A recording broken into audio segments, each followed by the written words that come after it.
네, 벌써 12월도 이제 몇 주 안 남았네요. 2024년도가 정말 빠르게 지나가고 있습니다. 한 3, 4주 뒤면 또 2025년도를 맞이해야 되는데 지금 우리나라 이 환경이 지금 좋지 않죠.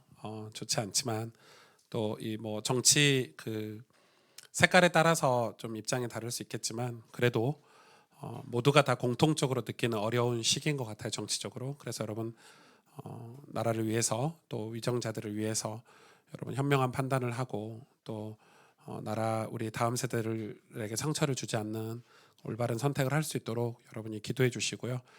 크리스찬들은 무조건 비난만 해서는 안 되고 기도하면서 비난도 하시고 또 비판도 하시고 그러면 좋을 것 같아요. 그래 우리가 그래도 우리의 역할을 교회가 다 감당해야 되지 않을까 이렇게 생각도 들기도 합니다. 저희 교회는 또 이번에 크리스마스 콘서트가 있죠. 그래서 콘서트를 위해서도 여러분 기도해 주시고 연말에 우리가 있을 송구영신 예배도 여러분 마음을 담아 주시면 좋을 것 같습니다. 또 새해를 맞이해서 새로운 일꾼들도 오늘 다 세워졌는데 또 많이 부담도 되지만은 또 새해 주실 은혜들, 힘들, 위로하심, 하나님 함께하심들이 분명히 있을 거고요. 그래서 우리가 또 기대하는 마음으로 또 12월 한 달 동안 은혜를 받아야 될 것 같습니다. 이제 요셉 설교가 거의 다 끝마쳐져 갑니다. 네, 오늘 창세기 50장입니다. 15절에서 26절 말씀. 오후 예배니까 제가 한 절 여러분이 한 절 교독해 볼까요? 네, 괜찮죠? 네, 15절 제가 읽겠습니다. 요셉의 형제들이 그들의 아버지가 죽었음을 보고 말하되 요셉이 혹시 우리를 미워하여 우리가 그에게 행한 모든 악을 다 갚지나 아니할까 하고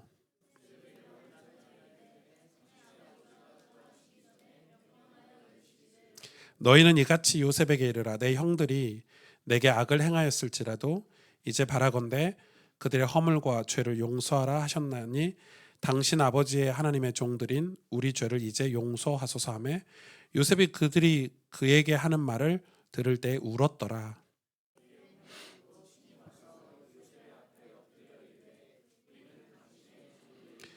요셉이 그들에게 이르되 두려워하지 마소서 내가 하나님을 대신 하리이까.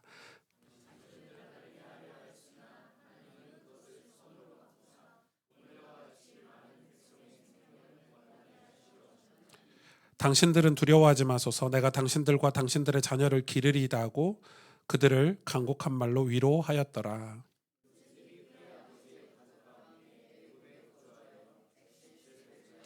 에브라임의 자손 3대를 보았으며 므낫세 아들 마길의 아들들도 요셉의 스라에서 양육되었더라.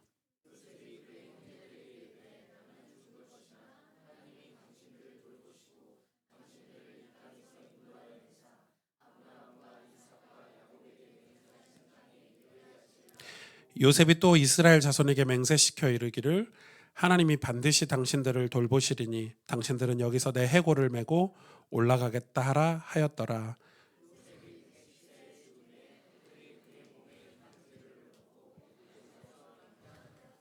아멘. 주보에 보시면 오늘 설교를 들으실 수 있도록 우리 가이드 되어 있는 내용이 있습니다.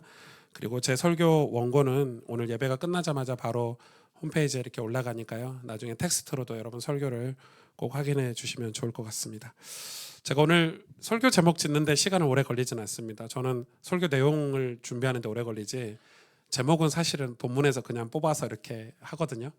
그렇다고 또 제가 대충 하진 않지만 근데 이번 주는 설교 제목 가지고 제법 한나절가량 고민을 했어요.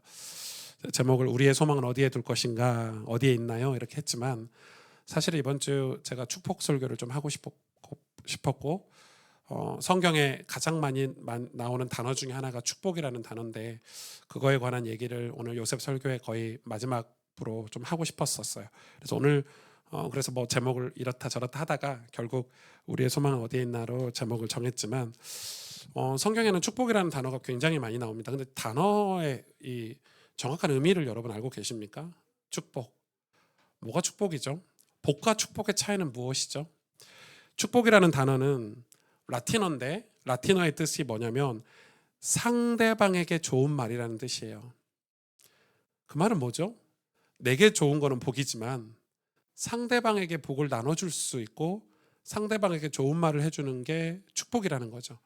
그러면 이게 축복은 서로에게 생명을 주는 말, 그런 말로 시작된 공동체적 복을 뜻해요. 상대방이 없으면 축복이 성사가 안 되는 거예요. 나 혼자는 축복이 의미가 없는 거예요. 누군가를 축복해주고 누군가를 위로해주고 누군가를 사랑해주는 상대방이 있어요. 그래서 이 축복이라는 단어는 공동체적 복이에요. 이해가 되시죠? 그래서 이거를 성경에서는 이제 축복의 또 다른 의미가 강복이라는 뜻도 있어요. 강복. 강복은 뭐냐면 위에서 내리는 복, 하나님께서 우리에게 내리는 복, 이런 의미도 이렇게 포함이 돼 있긴 하는데, 그래서 축복은 하나님이 우리 인간을 부르실 때 항상 사용한 단어예요. 내가 너를 축복하겠다. 내가 너를 축복되게 하겠다. 축복의 반대말은 뭐죠, 여러분? 저주. 예. 축복의 딱 정확한 반대말이 저주예요. 그러면 하나님은 우리가 하나님 부르실 때 우리를 축복하겠다고 저주 가운데 있던 우리를 건지시면서 말씀하셨기 때문에 우리가 축복의 소망을 두는 것은 당연한 거예요. 그런데 이 축복의 의미를 정확히 알아야 돼요. 엄청 중요하겠죠? C.S. 루이스, 아주 유명한 신학자이자 또 작가이기도 한 이 C.S. 루이스가 사랑에 관해서 제가 책을 읽다가 이런 내용을 발췌를 하게 됐어요. 제가 읽어드릴게요. 이 주보에도 있습니다. 사랑하는 일은 약해지는 일이다. 뭐든 사랑하려면 마음이 괴롭고 심하면 찢어질 각오를 해야 한다. 상처 하나 없이 안전하게 지키고 싶다면 아무한테도 마음을 주지 말라. 심지어 동물한테도 주지 말라. 취미와 얄팍한 사치들로 마음을 고이 포장하고 누구와도 얽히지 말라. 그저 마음을 이기주의 관에 넣고 꼭 잠그라. 하지만 안전하고 어둡고 아무 움직임도 없고 공기도 통하지 않는 그 관 안에서 마음은 변한다. 상처를 입지 않지만 부수고 뚫어서 바로 잡을 수 없게 단단하게 굳어버린다. 사랑하는 것은 약해지는 것이다. 와, 저는 이 글을 읽고 사랑을 완전히 우리 이해할 수 있겠죠? 사랑은 약해지는 거예요. 사랑은 낮아지는 거고, 사랑하려면 상처를 받아야 되는 거고, 마음이 찢어질 각오도 해야 되는 게 사랑이래요. 사랑은 누군가를 향해서 해야 되는 건데, 그래서 사랑을 마음이 다치기 싫으면 그냥 이기주의 간에 혼자서 살아라. 근데 마음은 더 갈수록 변화되는데 강팍해질 것이다. C.S. 루이스의 말대로 축복을 받기 위해서 우리는 뭔가를 해야 되는데 그걸 잘 안 하죠. 하나님을 사랑하면 마음이 찢기고 누군가를 사랑하면 마음이 찢기는데 그게 두려워서 우리는 한 발자국도 나가려고 하지 않는 게 우리의 모습이에요. 여러분, 하나님은 노예 생활하던 이스라엘 백성을 구원하셔서 가나안 땅에 들어가게 하셨죠. 근데 들어가실 때 여러분 그 광야에서 뭘 주셨냐면, 그게 뭐 출애굽기에 민수기에 신명기에 레위기에 뭘 주셨죠? 율법을 주셨어요. 율례와 규례라고 하죠. 율례와 규례, 율법이 무엇입니까? 하나님이 너희가 이렇게 살면 내가 축복하시겠다고 하는 방법을 알려주신 거예요. 정확히 말하면 하나님이 주신 율례와 규례는 그래서 어디를 향하고 있냐면 하나님만 온전히 섬기라. 하나님만 온전히 사랑해라. 너희가 우상을 사랑하지 말고 세상을 사랑하지 말고 하나님을 사랑하면 복의 근원 대신 복의 원천 대신 하나님이 너희를 축복하겠다, 이 약속이었어요. 이스라엘 백성들이 그 약속을 믿고 가나안 땅에 들어갔습니다. 놀랍게도 이스라엘 백성의 한 세대가 가기 전에 그 약속을 파기시켰어요. 와, 한 세대가 가질 못했어요. 그 약속을 지키는 게. 놀랍죠? 근데 그 이유를 성경은 여러 곳에서 밝히고 있어요. 뭐죠? 그 이유가 여러분 뭐라고 생각하십니까? 그 율례와 규례, 율법이 불편하고 귀찮고 하기 싫은 거여서 그래요. 너무 하기 싫은 거죠. 야, 이 공부만 하면, 어떤 복지가가 여러분에게 이거 운동만 좀 하면, 이 연습만 해오면 내가 널 주전으로 쓸게, 내가 대학에 합격시켜줄게, 내가 월급을 많이 줄게 해도 안 하는 거예요. 왜 안 하냐면 그 일이 귀찮고 불편하고 하기 싫으니까. 하나님이 주신 율법과 규례는 가나안 땅에 갔더니 가나안에 너무 좋은 문화가 많은 거예요. 우상 섬기고 쾌락을 탐하고 너무 쉽게 신앙생활하면, 신앙생활이 아니죠, 우상을 섬기면 너무 쉬운 복을, 그 이방 종교들이 준다고 하니까 하나님의 율법, 하나님의 규례는 우리가 지키기에 너무 불편하고 귀찮고 하기 싫은 것들이었던 거예요. 그래서 이스라엘 백성이 한 세대 가기 전에 그 율법을 다 파기했어요. 하나님이 파기한 게 아니에요, 여러분. 이스라엘 백성들이 파기했어요. 저는 머리가 좋지 않아요. 제가 벌써 내년이면 49살이 되는데 이제 50이 곧 되네요. 제가 45살까지 살면서 한 가지 결론을 내린 게 제 머리는 나쁘다. 저는 결코 똑똑한 사람이 아니다. 이런 결론이 났어요.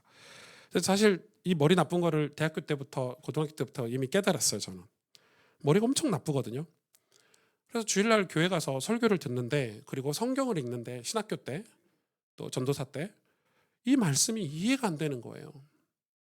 물론 설교를 들으면 문법적으로 그 설교 논리는 이해가 되죠. 왜 이해가 안 됐다고 제가 말하냐면, 이 율례와 규례를 주시면 복을 주시겠다고, 내 하나님이 되고 너는 내 백성이 되겠다고 하신 약속을 저는 지키지 않았거든요. 제가 율례와 규례를 지켰다면 그 말씀이 이해가 됐겠죠. 그러나 율례와 규례를 지키지 않았던 제 모습은 그게 완전히 이해가 된 게 아니었어요.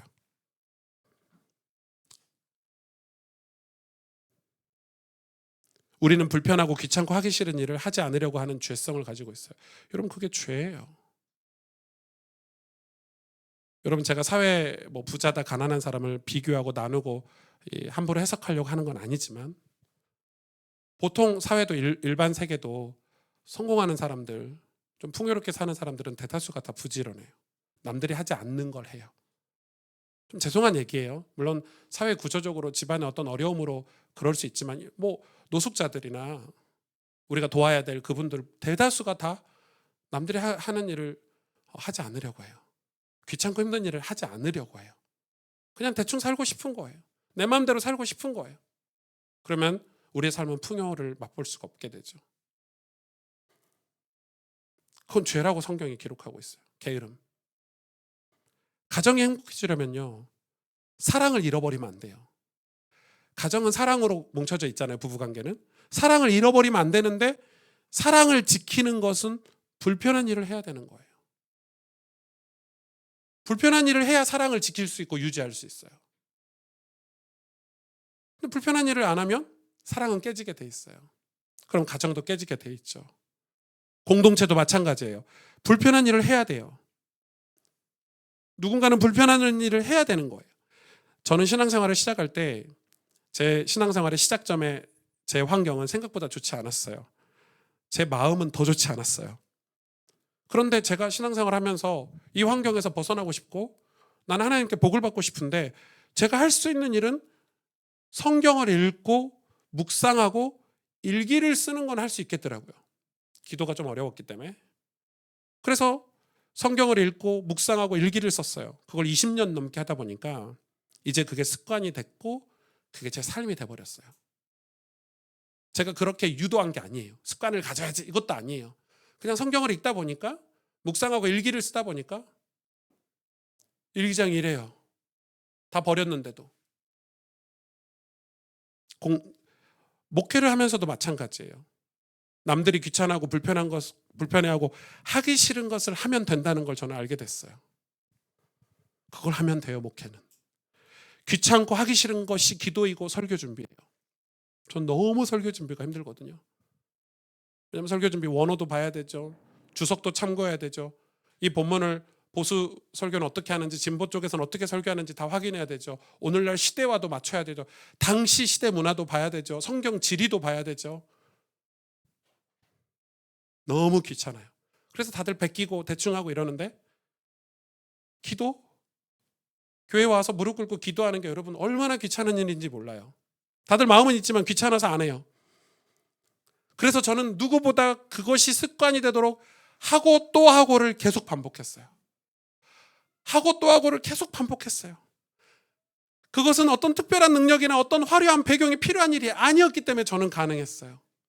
제 아버지가 훌륭한 목사라든지, 제가 부잣집 장로님 아들이라든지 그러지 않아도 그 일은 할 수 있었어요. 저도 해볼 만했고, 어쩌면 그것 말고는 할 수 있는 길이 없었을 수도 있어요. 저에게는 목회적으로. 놀라운 것은 이제 그게 불편하지 않아요. 그게 싫지도 않게 됐어요. 습관처럼 엎드리고 습관처럼 서재에 살고 있어요. 그런 작은 습관들이 이제는 더 많은 것을 할 수 있도록 용기까지 줘요, 저에게. 출애굽기 20장 6절에 정말 중요한 말씀이 있죠. 나를 사랑하고 내 계명을 지키는 자는 천대까지 은혜를 베푸느니라. 이 성경 구절 잊지 마세요. 하나님 약속하셨어요. 하나님을 사랑하고 하나님의 계명 말씀을 지키는 자는 천대까지 은혜를 베푸겠다고 약속하셨어요. 그런데 우리는 안 해요. 우리가 다 알 수 있는 모든 정보를 다 들어도 삶이 변화되지 않는 이유는 정보만큼 우리가 살지 않기 때문이에요. 온갖 정보를 우리가 다 듣잖아요. 그래도 그 삶이 변화되지 않는 이유는 정보대로 살지 않기 때문이에요. 요셉의 이야기를 통해서 우리는 성장과 성공을 배우려고 해요. 틀린 말이 아니에요. 하나님께서 약속하신 축복이 어떻게 흘러가고 어떻게 이렇게 퍼져가는가를 보여주는 게 창세기거든요. 여러분, 아브람을 부르셔서 요셉까지 하나님이 아브람을 부르셔서 아브람에게 약속하신 축복이 어떻게 흘러가고 퍼져가는가를 보여주는 게 창세기 4대 족장 얘기예요. 하나님께서 아브람을 부르실 때 가장 많이 사용한 단어가 축복이었어요. 내가 너를 축복하겠다. 내가 너를 복의 근원 삼겠다. 그런데 아브람, 이삭, 야곱 때 어떤 사건들을 우리가 봤죠? 그 축복이 흘러가지 않고 멈췄던 때를 봤죠. 그때가 언제예요? 자아충족 때였어요. 그러니까 야곱이 자아충족에 빠지면 복이 흘러갈 수가 없어요. 아브라함이 자아충족에 빠지면 복이 흘러갈 수가 없어요. 자기에게 집중하는 만큼 불행해지는 거예요, 크리스찬들은. 왜요? 하나님의 구원 사역이, 하나님의 축복이 내게 와서 흘러가야 되는데, 하나님의 구속사의 흐름 속에서 내 인생이 들어가서 그 위에 올라가서 흘러가야 되는데, 그래서 하나님의 축복이 세상에 드러나는 삶을 살아야 되는데, 자아충족은 그래서 하나님이 멈춰버리는, 내 인생에서 하나님이 멈춰버리고 스탑해버리는 거기 때문에 엄청나게 큰 죄예요. 자기중심적인 삶, 자아충족. 요셉을 통해 하나님께서 말씀하시고자 하는 것은 구속사, 구원이에요. 내 백성을 구원하겠다는 약속이 이루어지는 게 축복인데, 아브라함에게도 그 약속을 하셨고 이삭과 야곱에게도 하셨고 요셉을 통해서 그걸 좀 보여주시는 거예요. 창세기 49장 22절에 요셉은 무성한 가지. 여러분 보세요. 이걸로 찬양, 야곱의 축복이라는 찬양을 지었잖아요. 요셉은 어떤 가지가 됐냐면 무성한, 그러니까 입이 많고 열매가 많은 화려한 풍성한 가지가 됐다 이 말이에요. 곧 샘 곁에 무성한 가지라. 이 말씀 딱 들으면 어디가 생각나야 돼요? 본문? 시편 1편이 딱 생각나셔야 돼요. 샘 곁에 무성한 가지. 무성한 가지는 샘 시냇물에 뿌리를 내리지 않고 이루어질 수가 없어요. 마른 땅에서는 무성한 가지가 형성될 수가 없어요. 샘 곁에 무성한 가지라. 그 가지가 뭘 넘었도다? 담을 넘었도다. 담을 넘었도다. 고난이 축복이 된 요셉을 우리가 보고 있잖아요. 축복은 하나님과 바른 관계에서 나온다는 걸 우리가 배웠어요. 하나님께서 복의 근원이시고 원천이시기 때문에 죄는 뭐죠? 하나님과의 관계를 깨트리는 거예요. 하나님과의 바른 관계를 맺는 게 축복이에요. 왜? 하나님이 복이시기 때문에. 저주는 하나님과의 관계가 깨져 있는 상태가 저주예요. 죄가 저주를 만들어요. 그러나 하나님과의 관계가 회복이 되면 우리는 복을 받게 돼 있어요. 여러분, 인간 세계에서도 직장에서 좋은 오너가 있다면 그 좋은 오너와 좋은 관계를 맺어도 우리에게 길이 열려요. 하다못해 여러분 인생에서도 좋은 사람과 관계를 맺으면 축복된 사람, 부자와 관계를 잘만 맺어도 길이 열려요. 인간 세상도 하물며 그런데 모든 복은 그래서 여러분 관계를 통해서 와요. 모든 복은 관계를 통해서 와요. 우리 아이들도 좋은 엄마 아빠를 만나면 축복이죠. 모든 복은 다 관계를 통해서 와요. 그렇기 때문에 하나님과의 관계가 막히면 그건 저주예요. 아브라함의 가문을 통해 보여주시는 것은 이 복이 흘러가야 한다는 거예요. 자녀에게, 다음 세대에게 이 복이 흘러가야 된다는 거예요. 그래서 요셉은 무성한 가지가 된 거예요. 가지가 담을 넘을 정도가 됐어요. 이유가 뭐예요? 요셉이 왜 이런 복을 받았죠? 우린 봤잖아요. 보디발의 집에서 하나님께서 요셉과 함께 하셔서 좋은 관계인 거예요. 좋은 관계인 거예요. 하나님이 요셉과 함께 하셨기 때문에 그가 형통했잖아요. 좋은 관계인 거예요. 그래서 이 축복이 이제 뻗어나가기 시작한 거예요.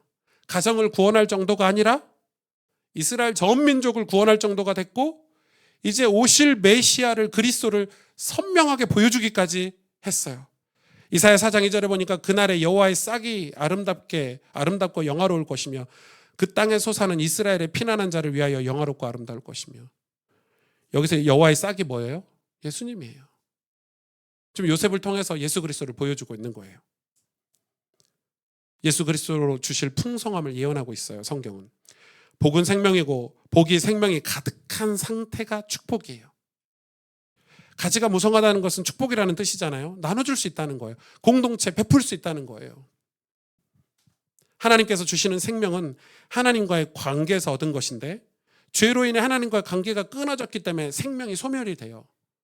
여러분, 하나님과의 관계가 끊어지면 생명은 소멸이 돼요. 아, 목사님 신학적으로 그게 맞나요? 신학이고 뭐고 가네요. 요한복음 15장에 보면은 우리 가지 얘기, 예수님이 포도고 가지 얘기 하잖아요. 이번에 저희 아파트 주변에도 눈이 많이 와서 소나무 가지가 다 퉁퉁 부러졌어요. 소나무 이렇게 큰 이파리가 많은 가지가 부러져서 처음에는 하루 이틀은 멀쩡해요. 살아있는 것 같아요. 일주일 지나고 다 말라 비틀어져요. 지가 아무리 힘센 가지고 열매를 아무리 많이 맺는 가지여도 원통 나무에서 부러져서 떨어지면요, 죽는 거예요. 하나님과의 관계가 그런 거예요. 그걸 설명하고 있어요, 성경은. 요한복음 15장 5절, 나는 포도나무요 너희는 가지라. 그가 내 안에 내가 그 안에 거하면 사람이 열매를 많이 맺나니. 열매를 많이 맺는데요, 복 주시겠대요. 축복하시겠대요. 나를 떠나서는 너희가 아무것도 할 수 없습니다. 예수 그리스도와 연합 혹은 하나님과 함께, 이 모든 게 다 관계를 설명하는 단어예요. 여러분, 주님의 몸된 교회와도 좋은 관계를 맺으셔야 이 교회를 통해서, 교회는 하나님이 축복의 통로잖아요. 예배는 은혜가 여러분 삶으로 흘러갈 수 있어요. 교회와 관계가 나빠지면요, 은혜를 받을 길이 없어요. 여러분, 집에서 혼자 성경을 읽으면 은혜가 됩니까? 집에서 인터넷으로 예배드리면 은혜가 됩니까? 솔직하게 말해봅시다. 여러분, 교제하지 않고 함께하지 않고 봉사하지 않고 신앙이 자랄 수 있나요? 지식만 쌓여가지. 설교만 들으면 지식만 쌓여가요. 여러분, 머리만 커진다 이 말이에요. 시편 1편 3편에 그는 시냇가에 심은 나무가 철을 따라 열매를 맺으며 그 잎사귀가 마르지 아니함 같으니 그가 하는 모든 일은 다 형통하리로다. 여기 핵심은 뭐예요? 시냇가에 심은 나무예요. 관계예요, 관계. 이 나무가 어디하고 관계를 맺고 있냐? 시냇가와 관계를 맺고 있는 거예요. 여러분, 돈이 어디서 나와요? 회사에서 나오죠. 회사와 관계를 맺어야 되겠죠. 좋은 관계를. 회사하고 뒤틀려 보세요. 돈이 나와요? 안 나와요. 좋은 관계를 맺으셔야 돼요. 기업 오너들과, 여러분, 내 다니는 회사와. 그럼 나오지 않아요. 생명이 넘치는 열매의 비밀은 뿌리에 있어요. 이 뿌리가 하나님의 생명과 연결돼 있어야 돼요. 관계를 맺어야 돼요. 세상은 성공의 법칙을 얘기할 때 자기 관리의 중요성을 강조해요. 그러나 성경은 생명과 관계 있는지를 확인해요. 자기 관리가 중요하지 않다는 거예요. 하나님과 관계가 있는지를 확인시켜줘요. 생명이 넘치면 가지가 담장을 넘어버려요. 우리의 뿌리가 어디 있는가? 에베소서 2장 7절에 이는 그리스도 예수 안에서 우리에게 자비하심으로써 그 은혜의 지극히 풍성함을 오는 여러 세대에 나타내려 하심이라. 아멘. 아멘. 얼마나 풍성한지, 얼마나 축복이 큰지. 축복과 풍성은 같은 뜻이에요. 이 풍성함이 오는 여러 세대, 다음 세대, 우리 자녀들 세대에 나타나게 된대요. 진짜 축복을 받으면 자신이 받은 복 안에 갇히지 않아요. 하나님으로부터 받은 복의 특징은, 은혜의 특징은 감출 수 없고 담장을 넘게 돼 있어요. 왜 그렇죠? 빌립보서 4장 19절에 나의 하나님이 그리스도 예수 안에서 영광 가운데 그 풍성한 대로 너희 모든 쓸 것을 채우시리라. 아멘. 영광 가운데 나타난 풍성이기 때문에 감출 수가 없어요. 하나님의 영광 가운데 우리에게 오는 풍성함이기 때문에, 축복이기 때문에 이 축복을 막 차고 넘치기 때문에 이건 베풀 수밖에 없어요. 영광이 드러나야 구원이 이루어질 수 있고 하나님의 영광으로 사람들은 구원을 받을 수 있어요. 축복과 반대되는 말이 저주잖아요. 저주는 목마름 혹은 메마름을 이야기해요. 저주의 단어의 그 어원이 메말르다는 거예요. 목말르다. 사막인 거예요. 시냇가에서 죄로 인해 쫓겨난 인간은 사막과도 같은 광야의 삶을 살아야 돼요. 아무리 먹고 마셔도 목마르고 돌아서면 또 목이 마른, 그게 죄인의 삶이에요. 여러분, 세상에서 뭐 화려한 것들 맞아요. 이 땅에 사니까 우리가 그게 추구를 해야 되는데 그게 우리의 갈증을 해결해 주진 않아요. 정치, 경제, 문화, 연예인 모든 사회가 마찬가지예요. 그건 죄인의 삶이에요. 그래서 메마름은 내 자신도 고통이지만 내 자녀들에게도 고통이에요. 거기에 뿌리를 내리고 살면 모두가 다 고통이에요. 은혜가 없는 삶은 자녀에게도 축복을 줄 수가 없어요. 축복이 있어야 주죠. 여러분 자꾸 착각하시는데 여러분 자녀들에게 이 세상의 것만 잘 물려주기 위해서 사시면 후회할 거예요. 인생 끝났을 때. 여러분 자녀들에게 신앙을 물려주셔야 돼요. 어떻게 해요? 축복으로 물려주셔야 돼요. 축복으로. 아멘. 요한복음 4장 13절에 14절에 예수께서 대답하여 이르시되 이 물을 마시는 자마다 다시 목마르려니와, 세상 물이죠. 애굽의 물이에요. 내가 주는 물을 마시는 자는 영원히 목마르지 아니하리니 내가 주는 물은 그 속에서 영생하도록 솟아나는 샘물이라. 솟아나는 샘물이 바로 예수님이에요. 요한복음 7장 38절에 나를 믿는 자는 성경의 이름과 같이 그 배에서, 내 배에서, 예수님이 함께 하시는 그 배에서 생수의 강이 흘러나오리라. 기쁨이 흘러넘치고 감사가 흘러넘치는 거예요. 그게 축복이에요. 바울은 이 표현을 신약성경에서 이 축복, 풍성함을 뭘로 표현했죠? 충만이라는 단어로 표현했어요. 다 같은 단어예요. 충만하다, 풍성하다, 축복 다 같은 거예요. 복이 넘치는 게 축복이거든요. 요셉은 아버지 집에서 쫓겨났어요. 노예로 감옥에서 죄수로도 살았어요. 평생 그렇게 살아야 돼요. 그런데 그는 남들이 하기 싫은 불편한 일을 하기 시작한 거예요. 여러분, 저 같으면 형들을 원망하고 자포자기하고 노예로 갔으니까 길이 안 보이잖아요. 앞이 막막해요. 여러분, 노예는요 끝이에요. 그냥 그 인생이 벗어날 길이 없어요. 여러분, 글래디에이터 같은 영화 보시잖아요. 노예는 끝나는 거예요. 아무리 장군이었어도 노예 신분이 되면 벗어날 길이 없어요. 그런데 요셉은 불편한 일을 하기 시작했어요. 먼저 영적으로는 하나님 앞에 엎드려 기도하기 시작한 거예요. 하나님의 약속을 붙잡고 기도한 거예요. 자기 만족, 자기 충족으로 살면 그 삶에서 벗어날 수 없을 건데 그는 전능하신 하나님을 붙잡고 기도하기 시작했어요. 거기에 뿌리를 내리기 시작한 거예요. 여러분, 요셉은 지금 오늘 창세기 50장에 와서 가지가 풍성해지고 담장을 벗어났다고 하지만 이 가지가 풍성해지기 직전 뿌리를 내린 거는 보디발의 집에서였어요. 여러분, 신앙은 그래서 오늘 기도하고 내일 응답받는 게 아니에요. 한 세대고 그 다음 세대까지 연결이 되는 게 신앙이에요. 여러분 60대 70대 때 하나님 축복으로 풍성하시려면 지금 30대 때 40대 때 신앙생활 똑바로 하셔야 돼요. 제 얘기가 아니에요. 지금 요셉이 그러잖아요. 요셉이 우리에게 지금 간증하고 있잖아요.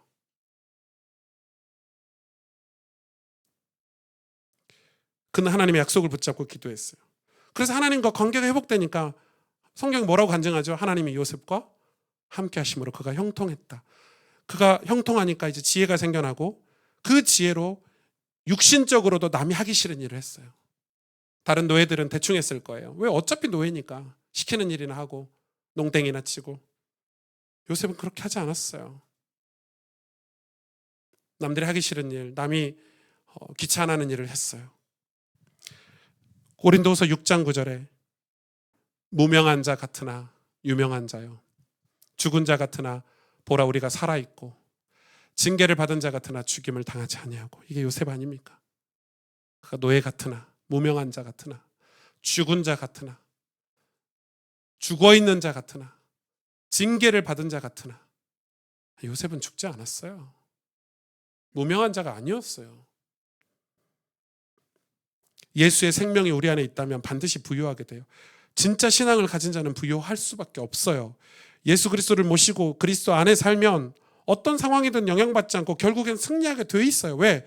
예수님이 생명이고 예수님이 생수기 때문에 그래요. 예수님이 생명의 떡이기 때문에 그래요.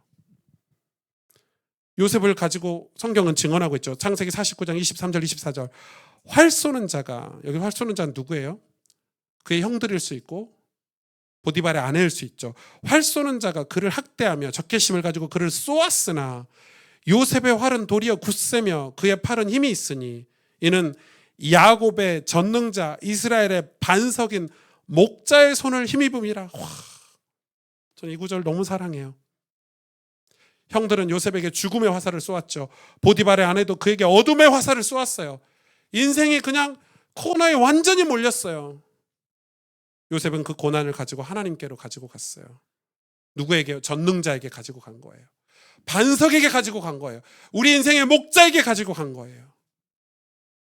여러분, 이 시대가 우리에게 화살을 쏘잖아요. 죄가 우리에게 화살을 쏘잖아요. 죽음의 화살, 유혹의 화살, 온갖 화살들로 우리를 공격하잖아요. 거기서 우리가 스스로 벗어날 수 있나요? 우리가 어디서 힘을 얻고 어디서 위로를 받고 그런 삶을 어디서 어떻게 축복으로 바꿀 수 있을까요? 전능자의 손에 붙잡히면 돼요. 요셉은 전능자에게로 갔어요. 하나님의 약속을 붙잡고 거기로 간 거예요. 귀찮아서 안 하는 일, 아무도 지키지 않는 율법, 규례를 가지고 하나님 사랑하고 하나님 섬기는 자리로 간 거예요. 창세기 50장 19절에서 20절. 요셉이 그들에게 이르되 두려워하지 마소서. 이거는 여러분 진짜 밑줄 그으셔야 돼요. 내가 하나님을 대신하리까. 당신들은 나를 해하려 하였으나 하나님은 그것을 선으로 바꾸사. 요셉이 뭘 바라보고 있는지, 뭘 소망하고 있는지 기록하고 있죠. 20절에 오늘과 같이 많은 백성의 생명을 구원하게 하시려 하나니. 아멘. 형들은 얼마나 속이 좁고, 아버지 야곱이 죽고 나니까 이제 요셉이 자기를 죽일 줄 알고 요셉 앞에 가서 엎드려서 빈 거예요. 우리를 살려달라고. 요셉은 생각하지도 않았어요, 형들을. 이제 요셉은 이미 축복을 너무 많이 받아가지고 무성한 가지가 돼서요, 과거의 상처를 기억하지도 않고 있는데, 형들이 이제 아직 하나님과 관계가 회복이 안 된 형들이 요셉 앞에 막 벌벌벌 떨고 있으니까 요셉이 하는 말이요, 내가 하나님이니까 나는 지금 당신들의 뭐에 관심이 없습니다. 나는 지금 하나님이 많은 생명을 구원하는 일에 관심이 있습니다. 내가 죽으면 당신들 내 뼈를 가지고 가나안 땅에 꼭 가지고 가주세요. 완전 다른 얘기를 하고 있는 거예요. 요셉의 인생이 변화된 것은 요셉의 실력도 아니고 환경도 아니었어요. 하나님의 은혜였고 하나님 주신 축복 때문이었어요. 요셉이 하나님을 온전히 바라보고 또 섬기게 되면서 벌어지기 시작한 일이었어요.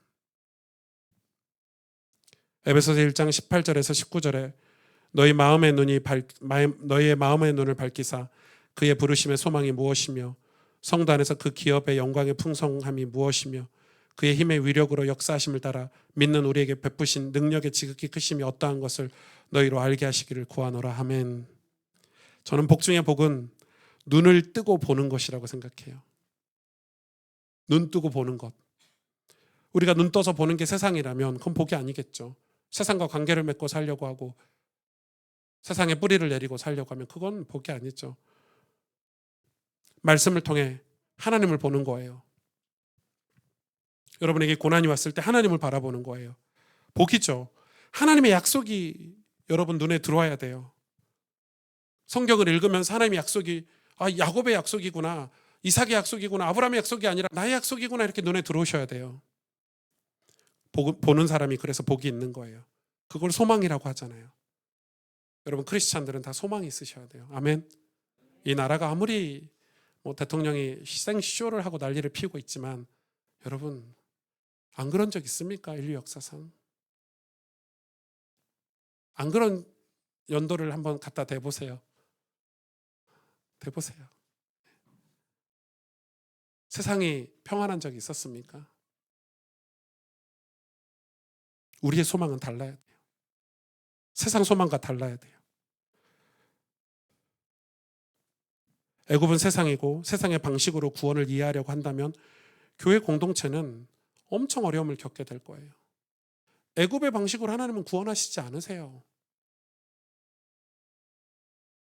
영원한 하나님 나라의 풍성한 생명을 우리가 소유하고 영원히 목마르지 않는 생명의 역사들이 우리 삶에 넘치게 되고 전능자의 손이 우리를 붙드셔서 승리하게 되는 소망을 여러분 가지시길 축복합니다. 그래서 고난을 통해 그리스도를 만나고 예수 그리스도를 통해서 하나님과의 관계가 회복되어져서 여러분 생명 열매가 가득한 가지가 우리 인생에 이렇게 자라고 담장 밖으로 넘치는 그런 축복된 삶을 여러분 소망하시기를 주님의 이름으로 축원합니다. 기도하겠습니다.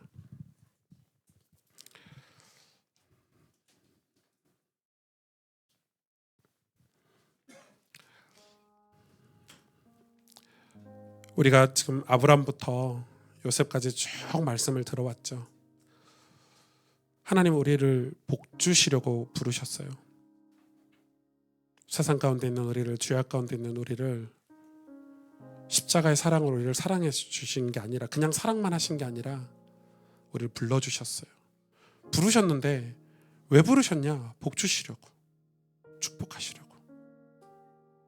그 축복 앞에 율례와 규례가 있는 거예요. 그런데 우린 그게 귀찮죠. 하기 싫어요. 얼마나 하기 싫어하는지, 얼마나 귀찮은지 이스라엘 백성이 그 기적을 다 체험하고 가나안 땅에 들어갔는데 한 세대가 지나가지 못했어요. 바로 우상을 섬기고 세상으로 다시 다 돌아가 버렸어요. 저는 이 길고 긴 4대 족장 설교를 하면서 제 삶이 어디에 뿌리를 내리고 있는가, 또 누구와 관계를 맺고 있는가 계속 질문했어요. 정말 살아계신 하나님과 내가 관계를 맺고 있는가? 하나님이 나에게 약속하신 그 복을 받기 위해서 하나님을 사랑하고 주님의 몸된 교회를 섬기라는 그 계명을 지키고 있는가? 저는 오늘 설교가 너무 개인적으로는 좋았어요. 왜냐하면 우리도 요셉처럼, 사실 우리가 요셉보다 더 힘든 사람이 없잖아요. 근데 하나님은 요셉을 담장 밖까지 뻗어나간 무성한 가지로 축복하셨어요. 아, 우리도 받을 수 있구나. 우리도 그런 축복을 받을 수 있구나.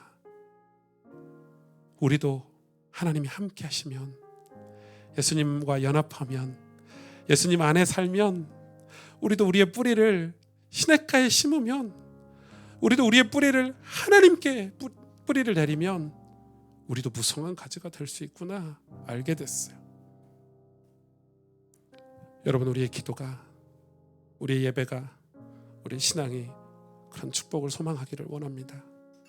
우리 함께 이 말씀을 붙잡고 기도하도록 하겠습니다. 하나님 아버지,